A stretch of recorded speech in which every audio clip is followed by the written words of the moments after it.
Let me turn my zoom on. Oh, I better make sure all of our soundboard stuff is turned up. It looks like the stream is good. Adjust my cam just a hair. So, let's see. Let me turn that up. That is up. Is that up? Come on. That's good.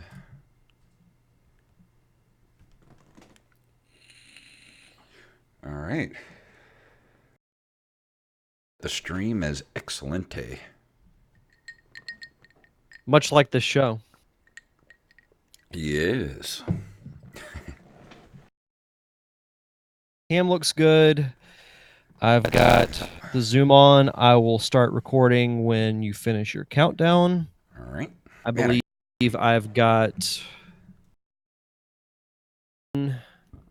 Got a lot of tabs open tonight.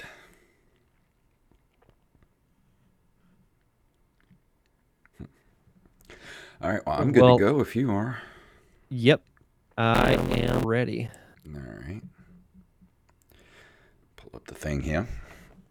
All right, here we go. In 3, 2, 1. Do you like the show and you want to help support it? Want us to stay ad-free?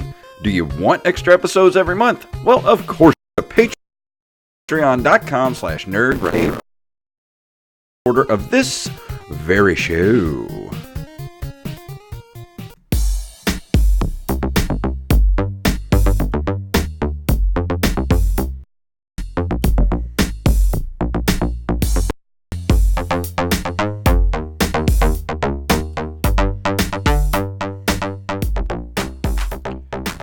Greetings, programs, and welcome to another edition of the Nerd Cave Retro Show. My name is Jason Robbins.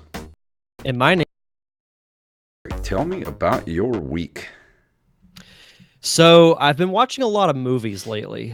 Partly because I tend to go through phases whenever I do stuff, in my spare time. Like, I'll go through phases where I listen to a bunch of podcasts. I might watch TV shows. I might watch movies. And I'm going through a movie phase. Oh, yeah? I actually saw, on Saturday, I saw 2 really good movies. I saw the early access screening of Knives Out, which is a fantastic movie. If you like mystery-type movies, yeah, really good. I'm actually going again cool. to go see it. Yeah, I've heard a lot of good stuff about that.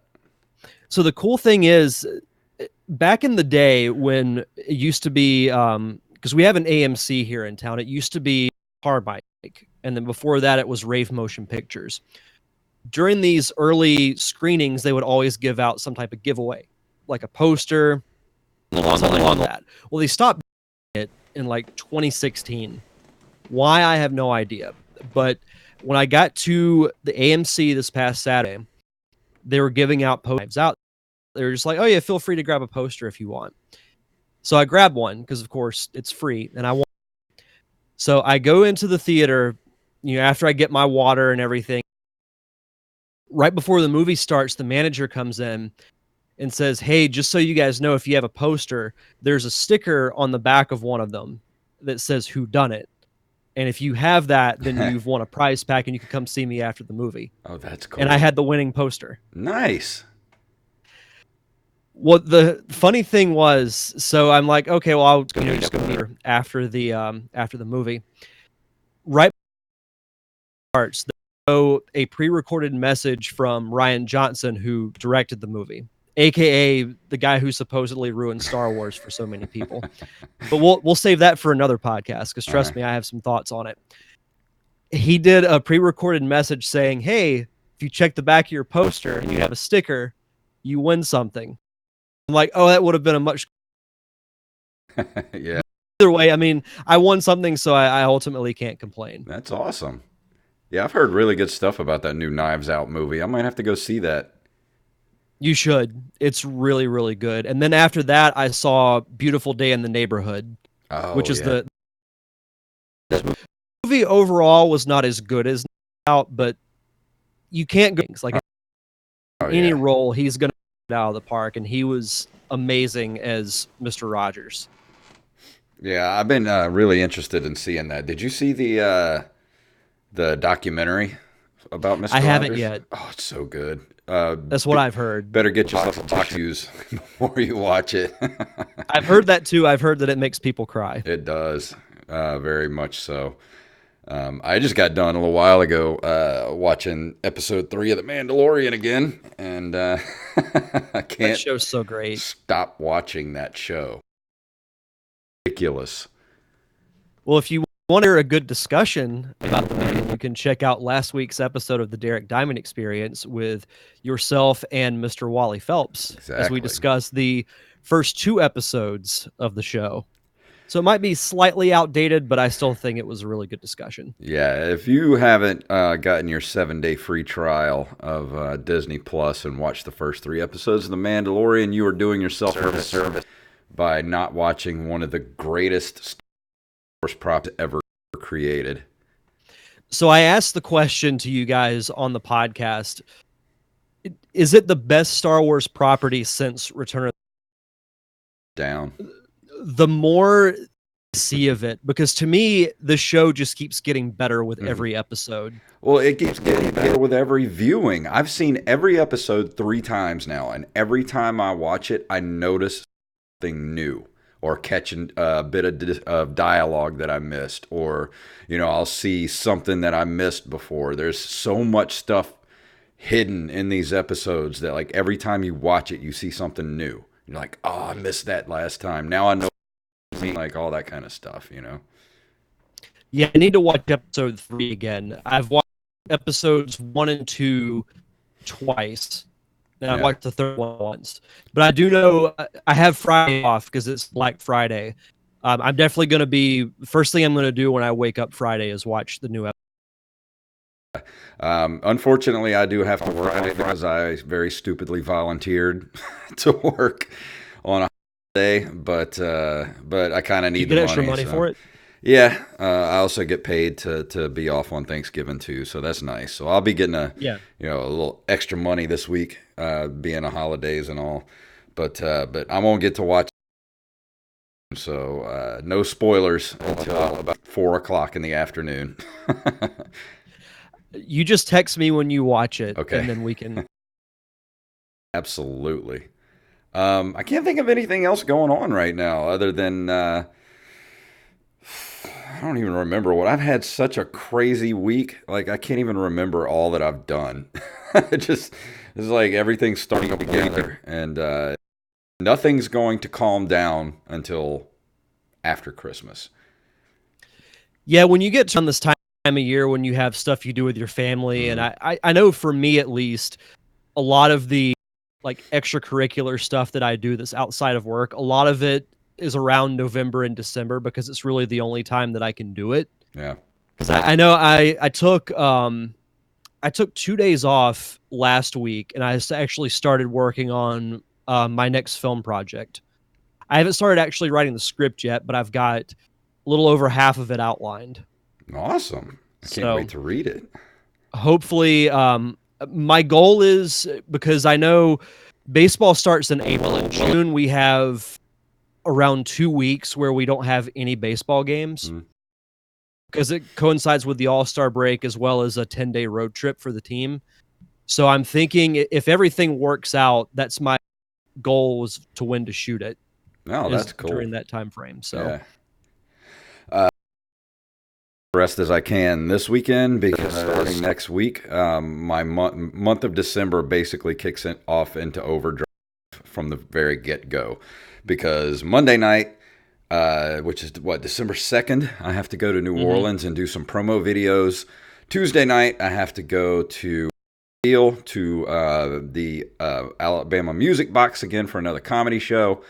And Friday, I will be going to Panama City to do a comedy show down there, and then we're coming back immediately to here on Saturday to do a roast battle, which I will be roasting Cave Retro official fact checker, one of the of the roast.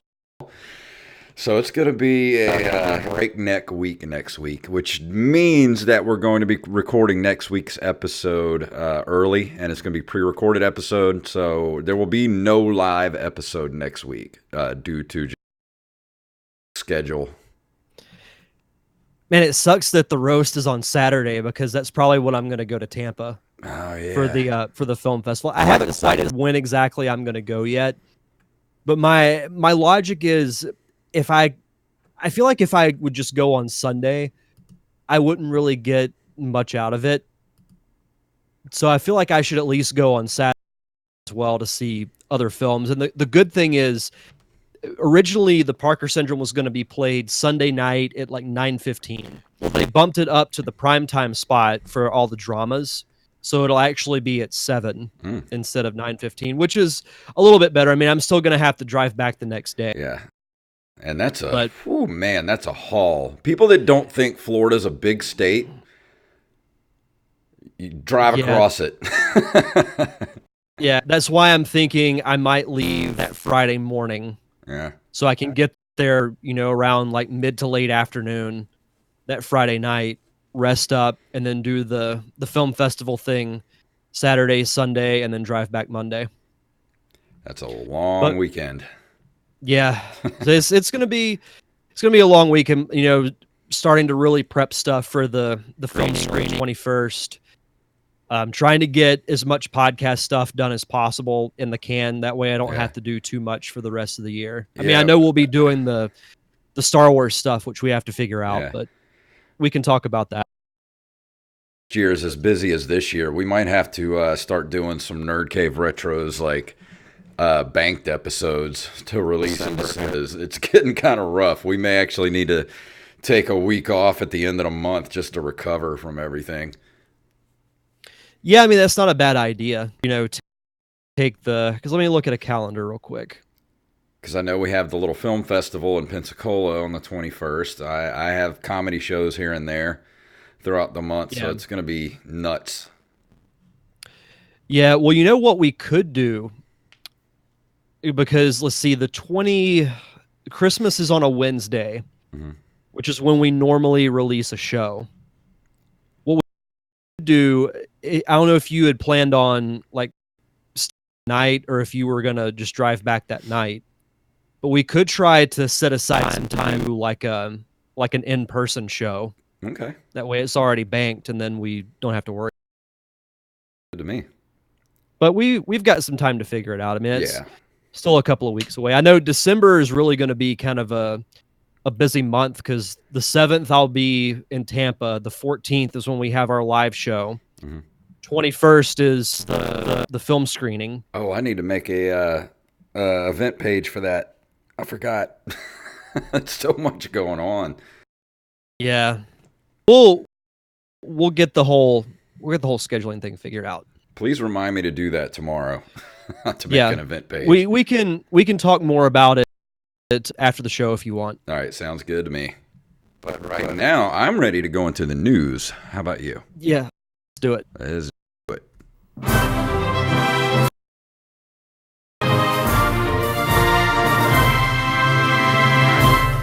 From NintendoLife.com, is a Wire 64 controller that actually looks pretty cool. Anyone who crammed around a TV with an N64, GoldenEye 007, and a few friends will know the struggles that the short cord on the N64's controller caused. Few companies have tried to remedy this in the past with controller extensions and don't hit the mark, but this one has. However, the folks over at Hyperkin are tossing their hat in the ring, attempting to take your game to the next level with this controller, the Admiral, a premium wireless Bluetooth controller for the Nintendo 64. If you compare it to an original N64 controller, you'll instantly notice how much smaller and differently set up it is. Hyperkin decided to go with a more simple ergonomic design somewhat reminiscent of the Hori Mini Pad or the Retrobit Tribute 64 that removes one of the grips from the original and swaps the position of the analog stick with the D-pad. They've also moved and duplicated the Z button to the top right side of the controller, right below the L and R buttons. It helps feel more natural when shooting in GoldenEye, tossing shells in Mario Kart 64, or even just sprinting around on Kazooie's Banjo-Kazooie than it did having the Z button always assigned to your left hand. So what do you think? Do you think this might be something you'll want to pick up sometime soon? I think so, because there are still several N64 games that I want to review on the show. Mm-hmm. I wish it was something that I could actually try, like in a store, before I actually made the commitment to buy it.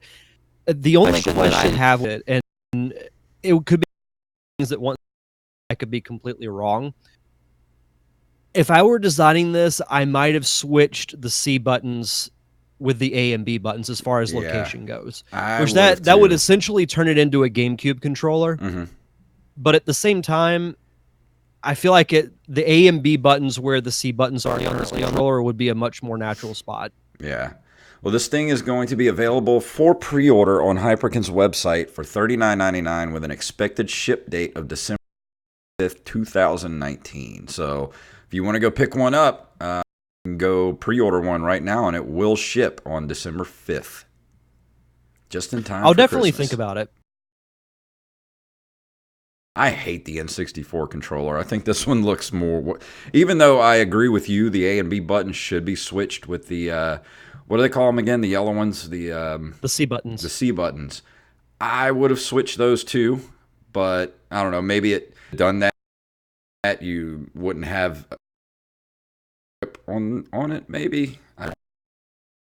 I definitely would have done that too, but I would love to test this thing out. But just from actually looking at it, I can already tell just by looking at it, it looks way more comfortable than a regular N64 controller.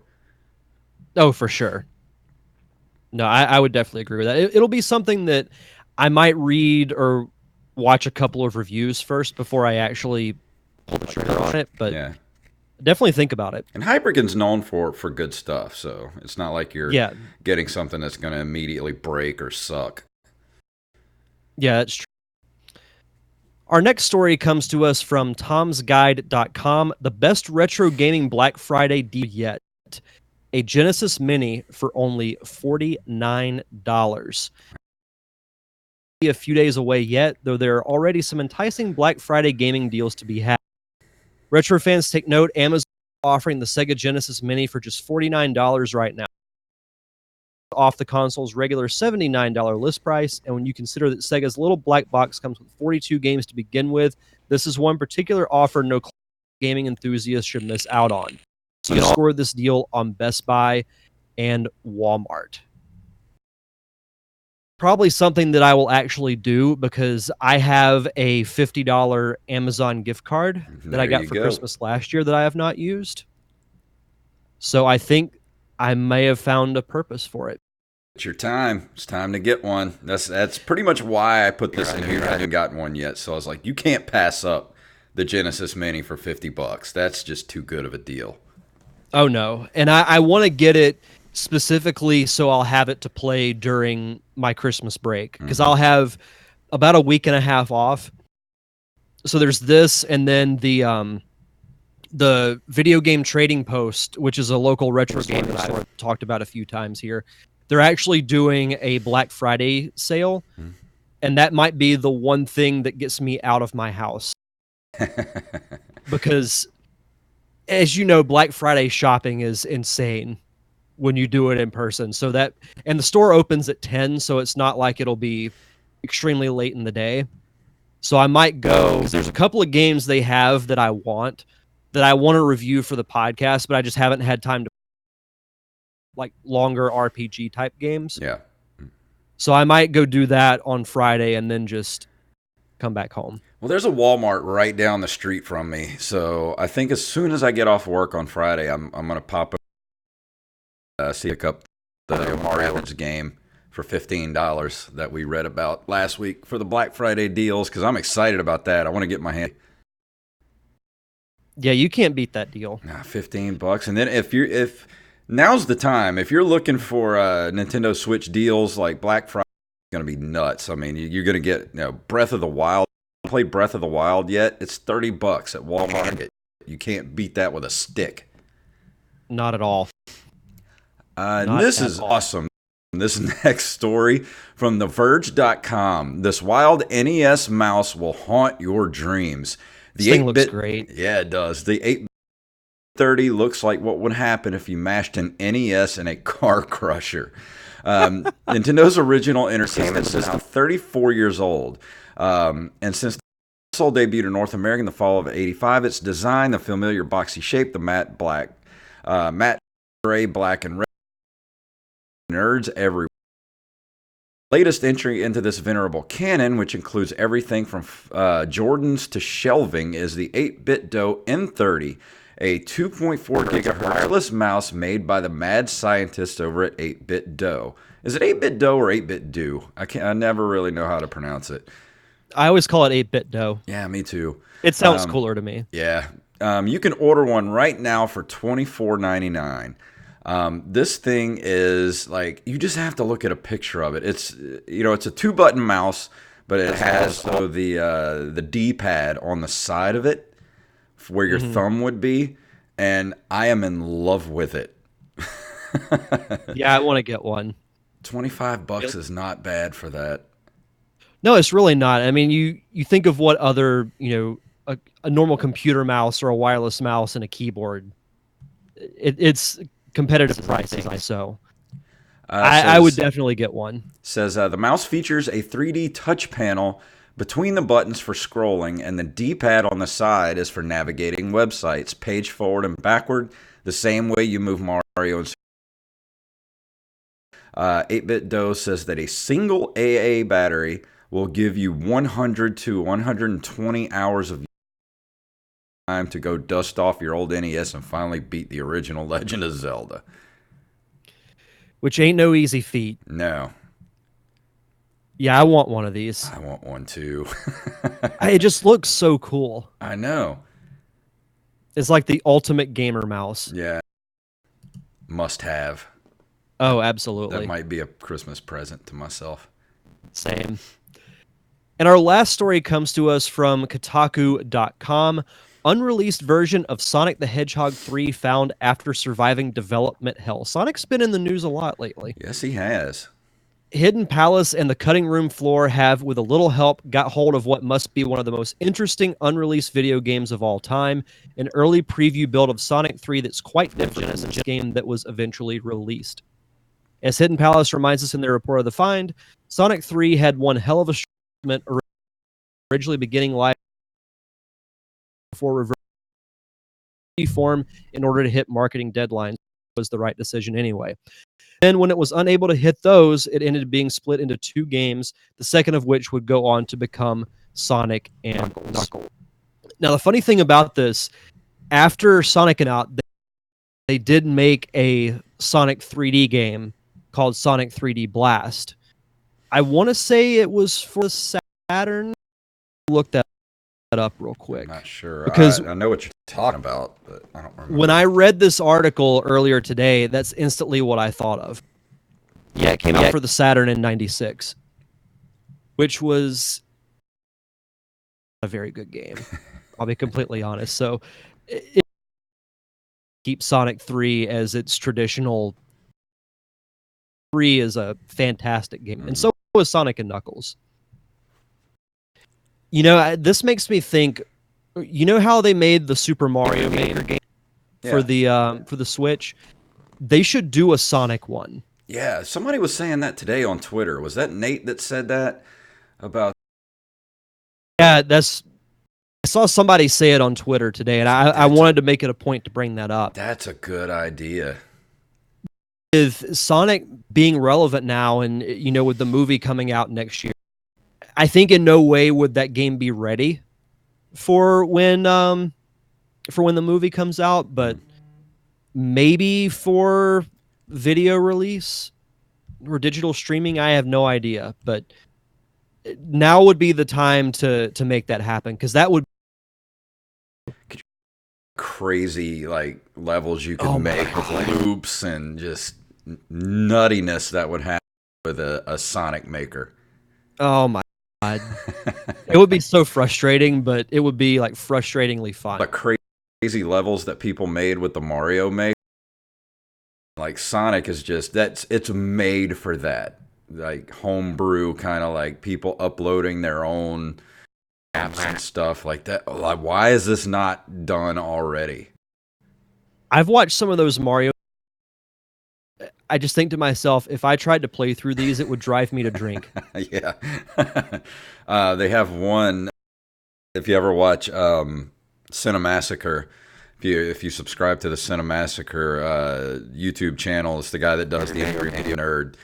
They do this weekly show called James and Mike Mondays, where every week they'll just play a video game together.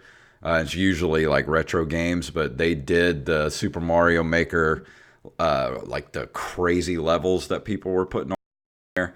And there's the GIF of with all the flame bars that go around, and they were trying to do that level, and it was just ridiculous. Like, it was giving me anxiety just watching them play it. No. There's no Whoever way. created that level is evil. They're insane. Yeah. They're a masochist is what they are. Yeah. But creative, though. Yeah. But imagine if you could do that in Sonic. Wow. Yeah, same thing. It would probably drive me to drink. Yeah. But let's go ahead and move into video game history, shall we?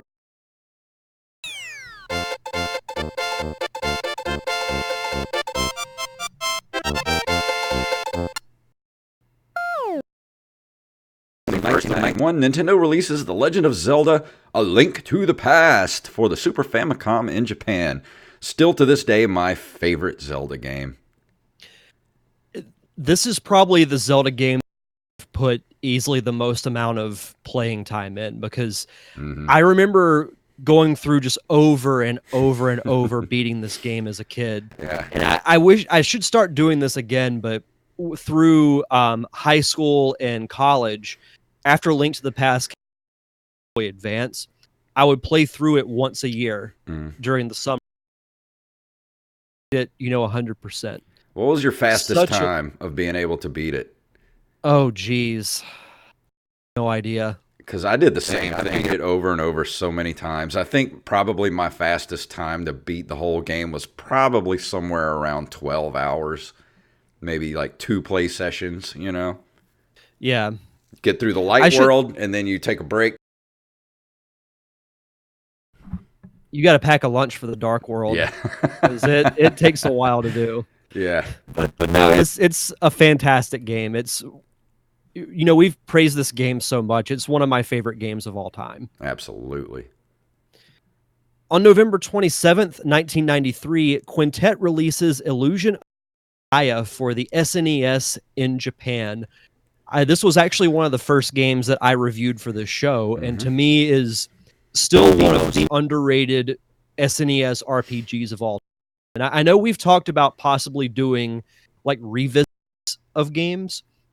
This is one that I would consider revisiting, because I've actually got the day today, because I had today off.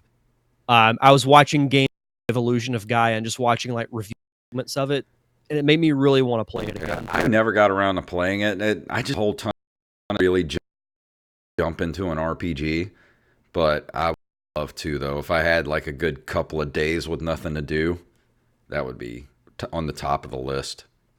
I think you would like it because it plays very similar to Link to the Past. I like that. So it's a really good game. On November 15th of 1996, Tom Clancy and Virtus Corporation found Red Storm Entertainment, headed by Doug Littlejohns. So what did Red Storm Entertainment do? I wish I had a name like Littlejohns. Yeah, they made all the Tom Clancy games. Oh, yeah. As well as Far Cry 3 and 4. I just threw this in here because the sheer amount of Tom Clancy games that have come out. I had no idea there was this many Tom Clancy games.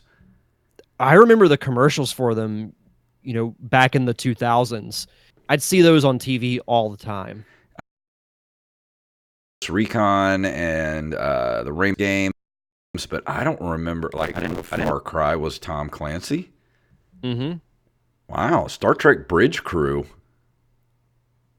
And then, of course, out in 2016 that I never played, but I had always wanted to, because I remember that big deal at E3. I think the year before that came out. A lot of Ghost Recon and Rainbow Six games. Yeah. Crazy. On November 22nd, 1996, Rare released Kong Country 3 for the SNES. And I threw this one in there because, and looking at the reviews of the games that we've talked about, it's funny how your perspective can change sometimes when you go back and play a game that you forever. Because I remember, like, I love the Donkey Kong Country games, but I don't remember the third one being that great when I was growing up. And I think it's because 1 and 2 were so good that 3 was almost set up to fail. Yeah. But I went back and played it, whenever I did the review for this, way back whenever I did it. I can't remember the time frame. But I remember thinking, this is way better than I remember it. Like, it's still my least favorite of the Donkey Kong Country games, but it's well worthy of being in that franchise. Yeah, I want to get a complete collection of the Donkey Kong Country games. I only have one for the Super Nintendo. Yeah, I've got all 3. I want to get the first one in like inbox. Like, that's a game. Like, if I had to pick 5 SNES games to have inbox, Donkey Kong Country would be one of them. Oh yeah, it's good artwork. It's a beautiful package. Oh, it's great. On November 30th of 1997, WCW versus NWO World Tour. 74. Did you ever play more wrestling games? No. Like, because I can only reviews that I've read and what you and Joey have talked about, but the N64 games compared to the older ones, the N64 games were really good. Yeah. Pretty much any time a wrestling game came out for whatever console, I had to have it. I had this game, I had WrestleMania 2000, No Mercy, and I remember Nitro for the PlayStation. But this is the WCW game that really stands out to me. Oh yeah. As far just go-to games that I would play with friends was this one and WrestleMania 2000. Well, it just seems to me that once you introduce an analog stick into something like a wrestling game, it just seems to like it would instantly like work better than trying to use a D-pad to wrestle with. Yeah, I think is a good example of that. Let's see. On November 19th, 1998, or no, is it your turn or my turn?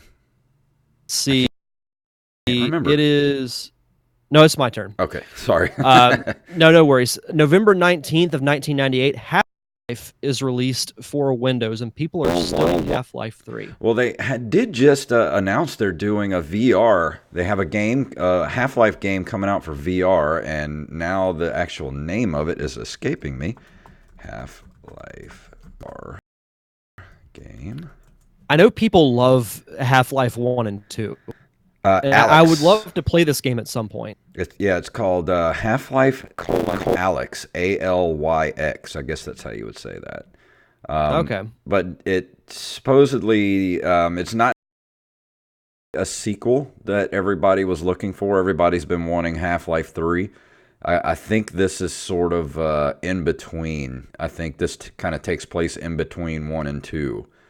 So it's not it might be dipping their toe back into the Half-Life world and seeing. Should call it Half-Life 1.5. Yeah, that's pretty much what it is.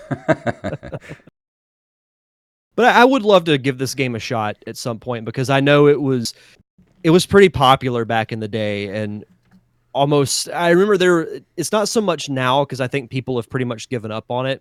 But a lot of people, every time E3 would roll around, a popular quest would be Half-Life 3. Yeah. Valve was making too much money off Steam. I guess they just. Plus, how could you ever, like, if they did announce Half-Life, expectations would be so high, how match up to those expectations? True. That's. I don't know. I'd feel weird if I was in Valve's place because it's been so long. Half-Life 2 came out. Maybe this is their kind of like, okay, let's start dribbling out a little bit of Half-Life stuff to kind of temper those expectations a little bit for Half-Life 3. Also in 1998, November 21st to be exact, Legend of Zelda Ocarina of Time is released for the Nintendo 64. I still need to go back and finish my game I started about a year ago for this. Well, you forgot to mention it by an alternate title as well, and that is the best damn video game ever made. I'm sorry. Just kidding. No, I mean, it's about this game that I haven't already. It's, my all-time favorite video game. I still remember exactly where I was the first time I played Ocarina of Time and just going out into Hyrule Field for the first time, and I was just blown away. And, the same thing happened again with Breath of the Wild. The first time playing Ocarina of Time and that moment happened is like a very vivid memory. Like, I could tell you the room I was in, the exact spot that I was sitting in when I played this game. I feel that way too. When you first step off the plateau, and you just see Hyrule just laid out before you, and you're just like, oh my God, I want to live there. Right? I meant to put this in didn't because I read a rumor, and take this as rumor. I read that there's a possibility of a Zelda anime for Netflix. I'll have to see if I can find the article. The way they laid it out would actually be a good way to do it. Supposedly, there's a 3-season plan for it. The first season would deal with Ocarina of Time and Majora's Mask. Season 2 would be Link to the Past and Link's Awakening. Season 3 would be Wind Waker. Netflix and video game shows. I forgot to put this in the news, and I just, like, you reminded me when you said Legend of Zelda for Netflix. Guess what's coming back for season 3 the 1st of December? Wait, this year? Yes. Yeah. Castlevania season 3 Holy drops December shit. 1st. Wow. Yeah, let me look. Net hours ago. Named animated Castlevania series return for a 3rd season. Now has an official air date of the 1st of December. Let's see. They have the teaser trailer up right now. Cast list or much else in the way of details, but expect a return for Richard Armitage as Trevor Belmont, Graham McTavish as Dracula, James Alucard, and Alejandra Reynoso as Saifa Balnades as at the very least. 3's dropping on the 1st, which is what, Saturday or Sunday? That's Sunday. Sunday. Well, I know what I'm doing Sunday. That's wow. That's this. actually shocking. I need to add. Let me write notes so I remember to put it in the Castlevania 3. I can't believe I forgot to put that. I read that earlier today, and I was like holding on to it for the show, and I forgot. That definitely deserves a wow. Wow. And I was gonna put it in. You blew. Okay, I blew it. Monkey. Okay, all right. Man, they're just all fine. over me tonight, man. Yeah. What is that clip from?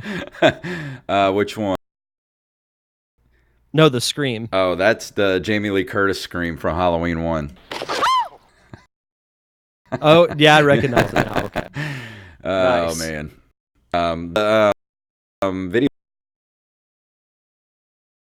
shout outs this evening. I do have one more video game history segment, and then we'll get Oh. into our Oh Patreon shoot, I shout-outs. forgot. Sorry, I missed that. No I got worries. so wrapped On up in November, Castlevania 3, I got all yeah, discombobulated. on November 21st, 1999, 21st was a popular day for Yeah, it gaming. was. Pokemon Gold and Silver are released in Japan for Game Boy Color. Was kind of my back in the day, this was kind of my exit from the Pokemon franchise. I really liked Gold and Silver, and then Crystal when it came out, which was basically an enhanced version of Silver combined into one game. But it was still really good. You know, a lot of people have fond memories of Gold and Silver, and I know back in I think it was 2009, they remade Gold and Silver for the DS, and that kind of got me back into Pokemon for a bit. They just But released a Pokemon game, last week? Sword and Shield last week. I'm not sure if I'm going to be playing it or not. I haven't really read that much about it. It might be something I get down the line, but I'm not in a huge rush to get it. The Switch game that I want is Luigi's Mansion 3. Yeah, I'd like to play that I really too. need to get that. I really need to get that. Ooh, you got all crunchy there for. You're good now. Can you hear me now? I can hear you. Okay, cool. But And that does it for this month in video history. As always, we like to give a shout out to our subscribers over on our Patreon page. We like to shout out Axeblade07, Daniel Salmon, John, and John Jekyll. Thank you guys so much for the lights on for us. And if you want to contribute to Patreon, you can head over to patreon.com/nerdcaveretro. And if we get back to the $50 level, we will do an exclusive bonus episode. Extra episodes like we've done with the Mario Brothers commentary, the Wizard commentary. We'll do those as monthly if we get back to that $50 level. And if you want to help with that, go over to patreon.com/nerdcaveretro. Thank you guys very, very much. And tonight we're going to be talking about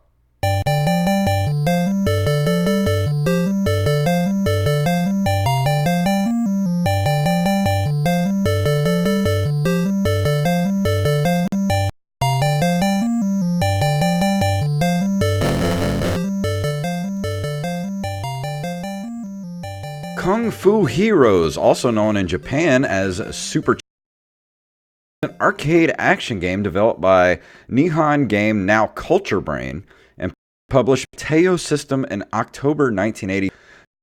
Chinese Heroes series by Culture Brain. It was ported to the NES as Fu Heroes in Japan by the company Nihon 6. It was released in North America in '89. Title release on the Nintendo Switch Online service on August 21st, 2019, most notably being the first time the North American version has been re-released in a few decades. So I've actually been playing this on the regular Nintendo because I like to do that. But yes, it is available on the Nintendo Switch Online, and it's just as good there. I prefer playing on original hardware if I can. It features an overhead view and may play simultaneously. It is a direct port of the earlier arcade game Hero. Unlike other titles in the series, it does not incorporate elements in the gameplay. And a sequel to this, which was an RPG, but I think it was called Ninja Heroes or something like that. I don't remember that at all. But I was watching a video, and they talked about the sequel to this game, but it was turned into an RPG. But I picked this game up a couple of years ago, probably a year or two ago at I think I got it at the flea market for just a couple of bucks. I mean, this game is not hard to find. It's pretty much a dime a dozen, but it's really fun. Like, I had never really played this game that much when I was a kid. I played it a few times when I was a kid. I never owned it. to be a beat 'em up, it is kind of strange as a beat 'em up because it kind of have that does have sort of a feel to it because it has that overhead.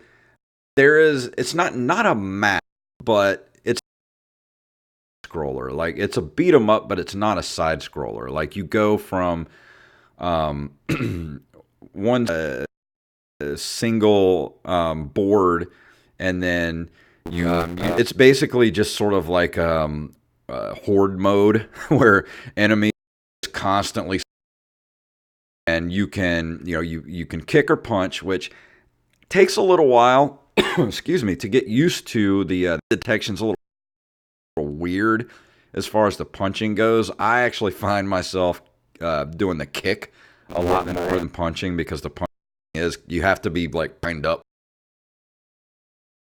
and it's also your right hand, so you have to be perfectly lined up with your right hand in order to hit them. So I tend to just kick a lot, but you can also like affect the environment too. Like you can punch rocks and get destroyed and give you like power ups or money. Sometimes there are staircases hidden underneath to lead you to like a bonus level.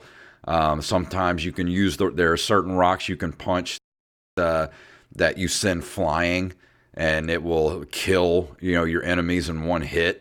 And you can do that with like there's these monsters that come out. I'm not quite sure what they are, but you basically just have to run from them and the rocks, and because you're punching and kicking doesn't really do much to them.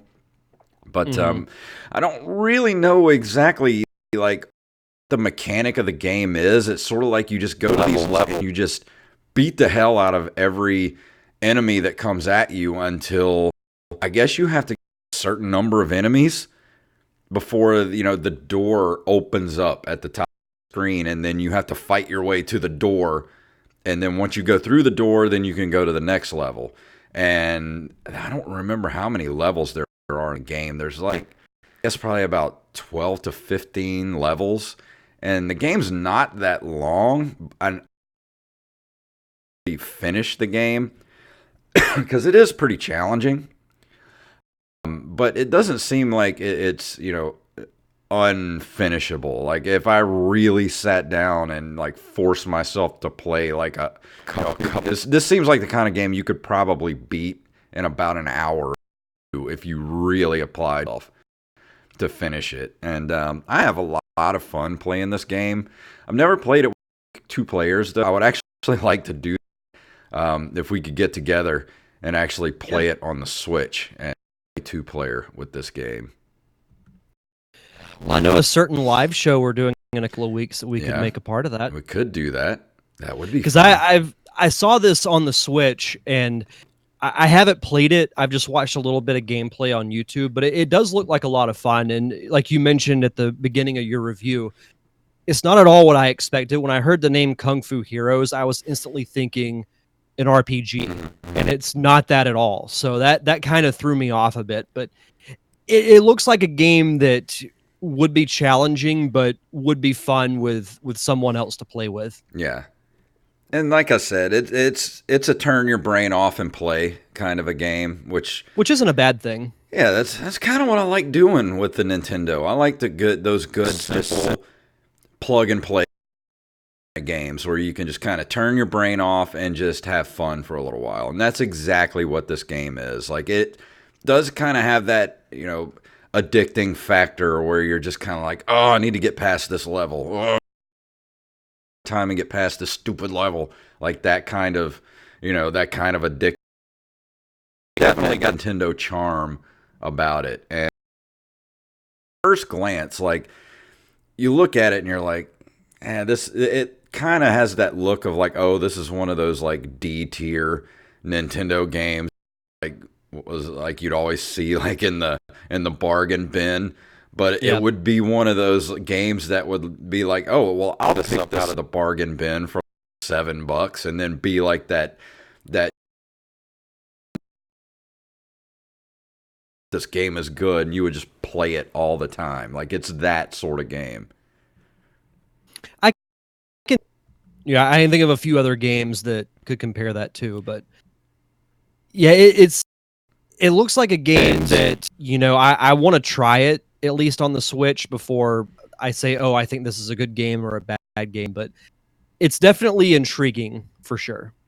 And I really wish I would have had this game as a kid, because this seems like something that would be really fun to play, like, at a sleepover or something like that, Oh yeah.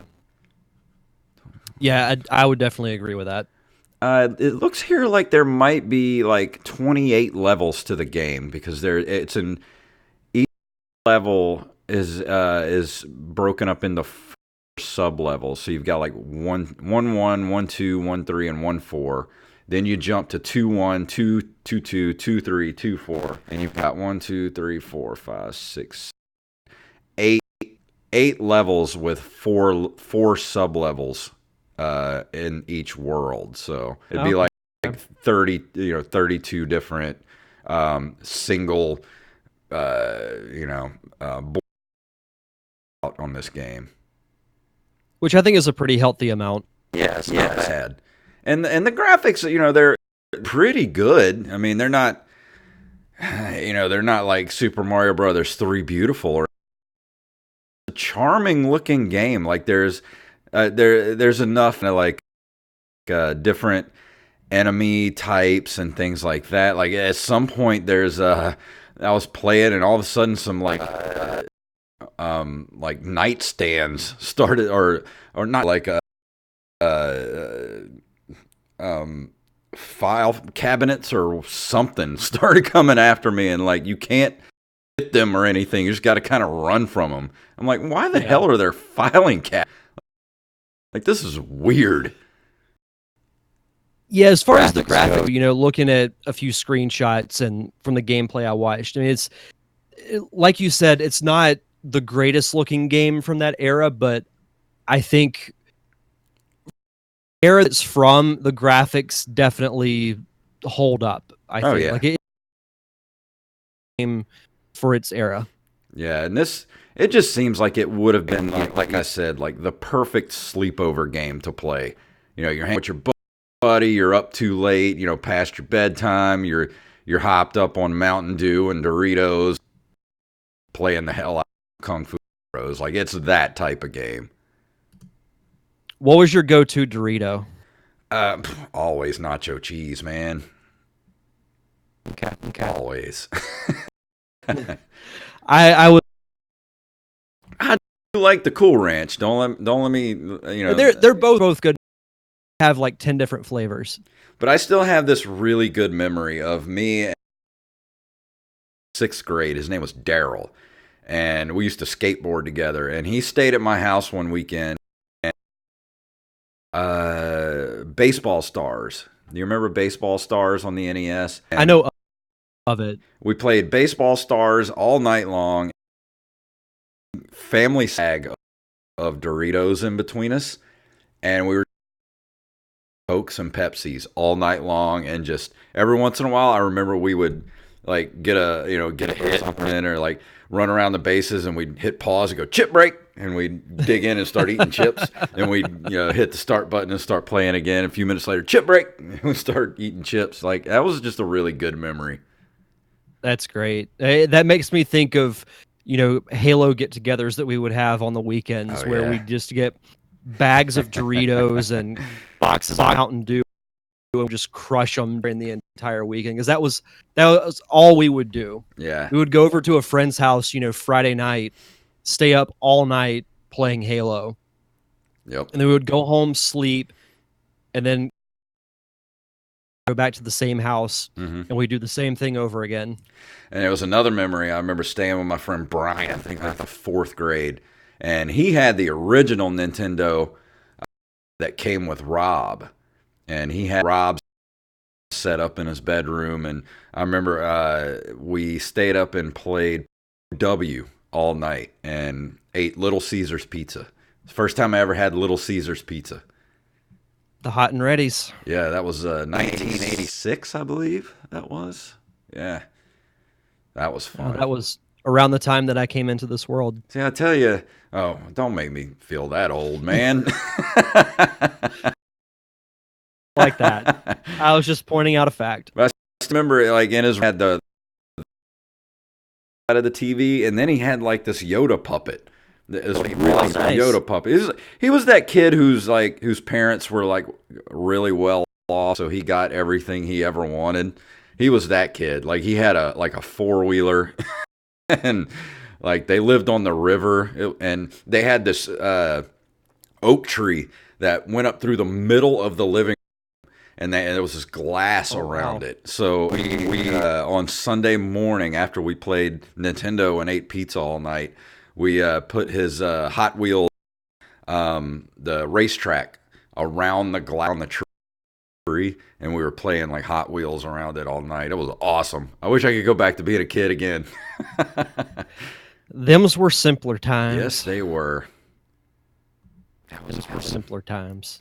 But yeah, back to Kung Fu Heroes. Not much else I can really say about it. It's a really fun game, and if you can, try to play 2 players. If you have it, if you have a Switch, like this was one of the first games they released for the Nintendo Switch Online, so it's right there. And if you have a Nintendo, you could pick up a copy of it pretty much at any flea market or retro gaming store for between $5 and $10, and it's completely worth it. And I enjoy this game, and like I said, we need to play 2-player when we get together, and I think we'll have a lot of fun. Oh, absolutely. But it's not I'm not going to give it a 10, but I'll give it like a solid 7. It's a good playable Nintendo game. Nothing bad about it. Nothing. It's just one of those hidden gems that just turned out to be a really good game. I think that's a respectable score. Yeah. I dig that. That's my review for Kung Fu Heroes. Looking forward to playing it. Absolutely. You should. You should go play it tonight. Let me know what you think. I should, yeah. But that's all I got for this week. I want to announce before we leave here tonight. I can go ahead and let everybody know I'm reviewing for next week. So next week is actually the 18-year anniversary of Super Smash Bros. Melee for the GameCube. So that will be my review for next week's show. And then some stuff I know that we've got coming up. I know we mentioned we've got December is pretty slammed as far as stuff going on. The 14th, we have our live show at the Kraken, so we'll be letting everybody know details about that once they're finalized. And then the following week, if you're in the Pensacola area or if you want to make the drive over, we're going to have a pretty epic, I'm going to basically call it a mini film festival because we're showing 6 different movies at Garden and Grain, which is the event space for Perfect Plain Brewing Company, which is located in downtown Pensacola. That's going to start at 7 p.m. We're going to show 6 movies. After each film, basically the creators of the movies will have about 10 minutes to do a Q&A, and we'll have a good, fun time the weekend before Christmas. Watch some movies, drink some beer, and it'll be a fun time. And we should mention it's short films too. It's not full length 2-hour features. Yeah, short films. Yeah, we'd be there for like 18 hours watching movies, which wouldn't be a bad thing. But no, not. And also right before that, a certain movie comes out in theaters. Oh yeah, I can't wait. I'm so hyped now because of The Mandalorian. I'm super hyped. Same. And dude, that last trailer they put out was so good. And there's the new clip they put out about they can fly. Did you see that clip? I've been trying to avoid stuff. Now that I've seen the last trailer, I'm trying to avoid everything else. It's tough.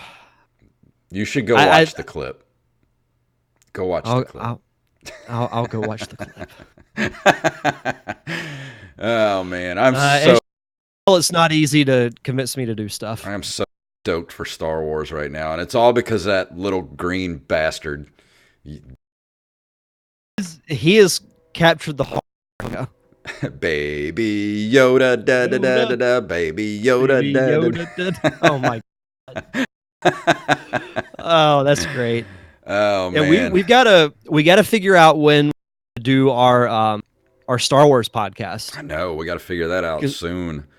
Yeah, because that's gonna be because I want to release it on the 21st, which is actually when Rise of Skywalker comes out. Be done like the week before. Okay, we'll But figure it out. We got a couple of Yeah. nights there. We'll be able to do it. Yeah, I'll text you and Wally about it in like the next day or so. Okay. That's about it. Other than, if you guys are in the area, come over to the Kraken on Howard Avenue in Biloxi on December 14th, which is a Saturday. We're going to be starting about 7 o'clock, so you might want to get there about 6:30. And we'll be doing a live Nerd Cave Retro podcast. And then afterwards, we're going to do Drunk Mario Kart, which will be the original Super Nintendo. On the Nintendo. That could get very dangerous. Yes, it could. But I'm excited for it. That's going to be fun. We may even have a prize. We're talking about doing a prize for the person who makes it to the end of the competition. We'll have to figure that out. Maybe a bottle of aspirin and an IV. 2 Advil and a liter of water. Yeah, that'll work. But I'm good. I'm ready to get out of here. What do you say? Oh, one more quick thing. I'm actually releasing the Derek Diamond Experience a day early for this week because Thursday's Thanksgiving. Oh, that's right. So the day you're listening to this, if you're listening to this the day it comes out, you can also go check the Diamond Experience. Steve Wise joins me. We review Jojo Rabbit, which is a very good film. So cool. Yeah, we'll be chatting about that, and then I got a actually a really cool interview with named Michelle Danner. She actually grew up in the entertainment industry. Her dad was one of the founding members of the first William Morris talent agent. That's cool. So she like grew up in like in the limelight, and then she went from acting to becoming an acting instructor to then being a director. So I'm definitely really going to listen to that. Really cool story, and super nice lady. And go back and listen to if you haven't listened to it, listen to last week's Derek Diamond Experience. And if you haven't seen The Mandalorian yet, stay far away. But if you have gotten caught up on The Mandalorian, at least to episode 2, go listen. Yeah, go watch The Mandalorian. If you haven't, then go check out the podcast. Because we all three vomited our dying loyalty to Mando and Baby Yoda episode. The new Han and Oh man, this last episode. I don't want to give anything away. It was so good. With the little ball on the hyperdrive. It gets me, man. It gets me right here. Just that part, I'm just like, I love The Mandalorian. I'm,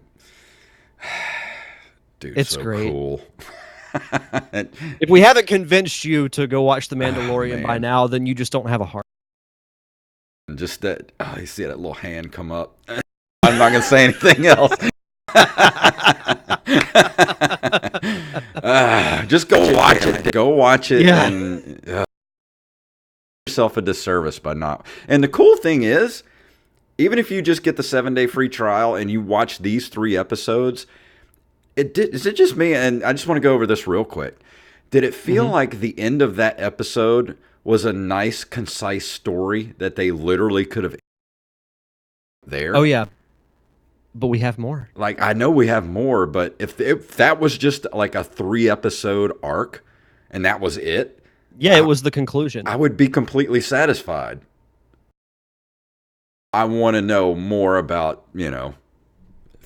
Yeah.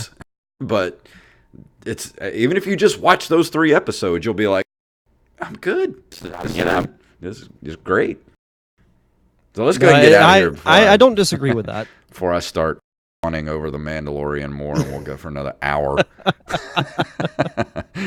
Oh man, hold on just 1 second and make sure our music is up here. Yes, it is. And if you would like to email us, you can email us at nerdcaveretro@gmail.com. The emails have dried up lately, so get on that, people. Send us some emails. And also go to nerdcaveretro.com.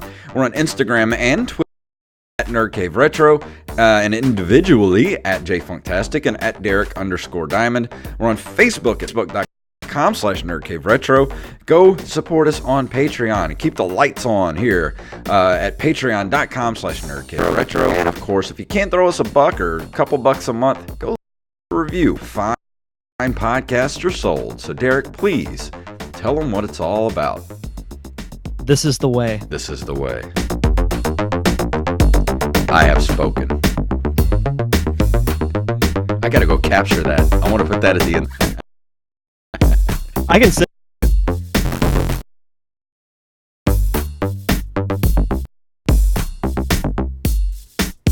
Monkey! Yeah, I think that would be the perfect show ender. Like, spoken. No, I've got used it at the end of my show. Yes, please send it to me, and So, I will yeah, load it I'll into the email it to you real soundboard. quick. It's gonna be my new permanent show outro.